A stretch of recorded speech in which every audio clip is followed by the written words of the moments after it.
নমস্কার, আমি অঞ্জনা শাস্ত্রী। আমি ফলহানি অমাবস্যার বিশেষ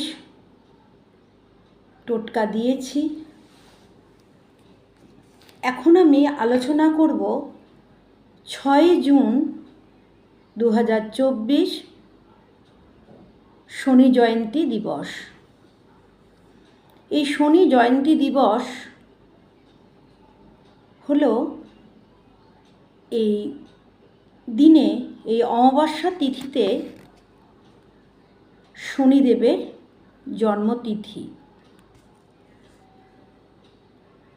এই শনি জয়ন্তীতে যাদের আর্থিক কষ্ট হওয়া কাজ হচ্ছে না, কারো ক্ষেত্রে শারীরিক অবস্থা এতটাই খারাপ, চিকিৎসাতেও কোনো রকম সুস্থ হচ্ছে না, এই অসুস্থ থাকার কারণ দেখা যায় যে শনি দীর্ঘদিন ধরে একটা রোগ নিয়ে যায়, মানে রোগটাকে দীর্ঘদিন ধরে জাতক জাতিকা ভুগতে থাকে।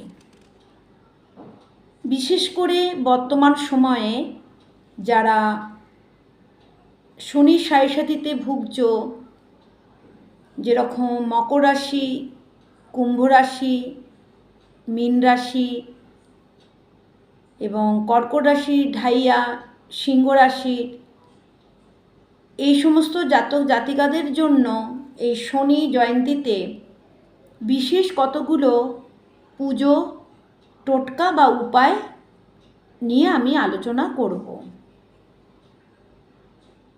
এই বছর শনি জয়ন্তী পড়েছে 6 জুন অমাবস্যায়। প্রতি বছর অমাবস্যা তিথিতে শনি জয়ন্তী দিবস পালিত হয় এবং এই শনি জয়ন্তী হলো উত্তম একটা দিন, যে দিনে যাদের শনির দশা চলছে, শনির অন্তর্দশা চলছে, শনির সাড়েসাতি চলছে এবং শনির অশুভত্ব থাকার কারণে বিভিন্ন রকমভাবে আর্থিক, মানসিক, শারীরিক, কর্মক্ষেত্রে সমস্যা চলছে, তাদের জন্য বিশেষ পুজো পাঠ নিয়ে আলোচনা করব। তো বৃহস্পতিবার সকালে আপনারা শুদ্ধ বসন পরে সকালবেলা যখন ঘুম থেকে উঠবেন, তখন আপনারা অবশ্যই কাককে আগের দিন করা রুটি আপনারা করে রাখবেন শুক্রবার রাতে। সেই রুটিটা পরের দিনকে আপনারা সর্ষের তেল মাখিয়ে বাড়ির যে কোনো জায়গায় যেখানে কাক আসে সেখানে কাককে খাওয়াবেন। প্রথমেই আপনারা বৃহস্পতিবার দিনকে এই উপাচারটা করুন, কারণ শনিদেব তার বাহনের খুশিতেই খুশি থাকেন। অনেক শনির খারাপ জিনিস কেটে যায়। সন্ধ্যাবেলায় আপনারা শনিদেবের মন্দিরে অবশ্যই যাবেন, কারণ শনিদেবের অধিষ্ঠাত্রী দেবী হলেন দক্ষিণা কালী। কারণ ফলহানি অমাবস্যাতে মার বিভিন্ন রূপে পূজিতা হন। কেউ কালী রূপে মাকে পূজিত করেন, কেউ তারা রূপে, কেউ বগলা রূপে। সব মন্দিরেই ফলহানি অমাবস্যাতে পূজা হয়।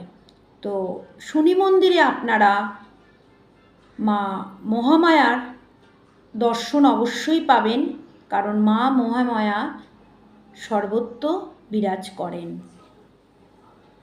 আপনারা অবশ্যই দক্ষিণা কালীর উদ্দেশ্যে এক ডাকে একটি জবার মালা নিয়ে যাবেন 108টা জবার মালা, মানে 108টা ফুলের একটি জবার মালা। আর তার সঙ্গে নিয়ে যাবেন নীল কণ্ঠ ফুল বা নীল অপরাজিতা ফুল। এটা আপনাদের পরিমাণ মতো নিয়ে যাবেন। তার সঙ্গে আপনারা 108টা বেলপাতার মালা নিয়ে যাবেন। এক ডাকে মালাটা কিনবেন এবং সঙ্গে নিয়ে যাবেন একটি মাটির প্রদীপ। প্রদীপের মধ্যে লাল সলতে দিয়ে অবশ্যই প্রদীপটা জ্বালাবেন, আর প্রদীপের তেল দেবেন, সর্ষের তেলের প্রদীপে তেলটা নেবেন এবং আপনাদের মনস্কামনা জানিয়ে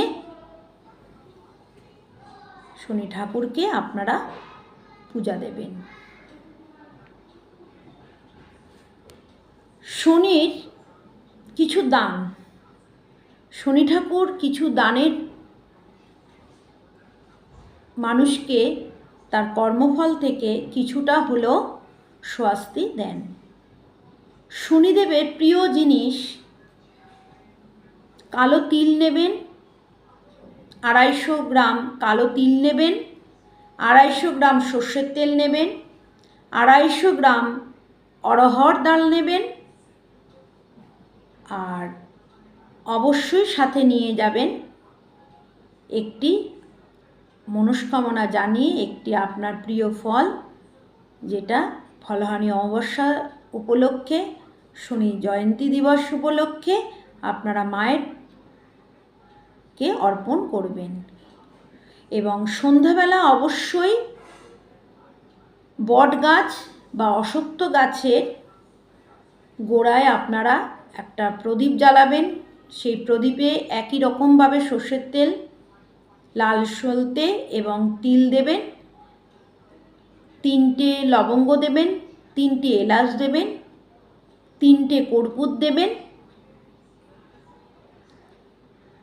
সেটা অশ্বত্থ গাছে বা বট গাছে 7 বার আপনার প্রদক্ষিণ করবেন এবং শনিদেবকে বলবেন আপনার যেন সমস্ত দুঃখ কষ্ট দূর হয়ে যায়। এটা আপনারা অবশ্যই করুন। আসার সময় আপনারা রাস্তায় যে কোনো কালো কুকুরকে আপনারা দোকান থেকে কিছু জিনিস খাইয়ে দেবেন, একটা লাড্ডু বা একটা বিস্কুট, যেটা আপনারা হাতের সামনে পাবেন সেটা কালো কুকুরকে খাওয়াবেন। কারণ শনিদেব বাহন কালো কুকুর, কালো কাক, এদেরকে খুশি করলে, খাওয়ালে উনি খুশি থাকেন এবং শনির দোষ, শনির 7.5 কিছুটা অব্যাহত থাকে। আর অবশ্যই যদি পারেন মন্দিরের সামনে কোনো দরিদ্র মানুষকে কোনো বস্ত্র, যার যেটা প্রয়োজন জিজ্ঞাসা করে আপনারা সেই জিনিসগুলো তাদের হাতে দান করে দেবেন। এগুলো আপনারা করুন শনি জয়ন্তী দিবসে।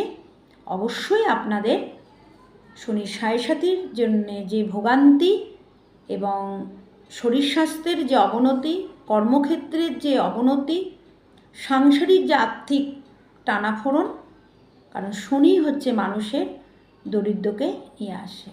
নমস্কার। ভালো লাগলে আমার ফেসবুক চ্যানেলকে আপনারা সাবস্ক্রাইব করে দেবেন, লাইক করবেন, কমেন্ট করবেন, শেয়ার করে দেবেন। আর অবশ্যই আমার ইউটিউব চ্যানেলকে আপনারা লাইক, কমেন্ট এবং অবশ্যই সাবস্ক্রাইব করে দেবেন। নমস্কার।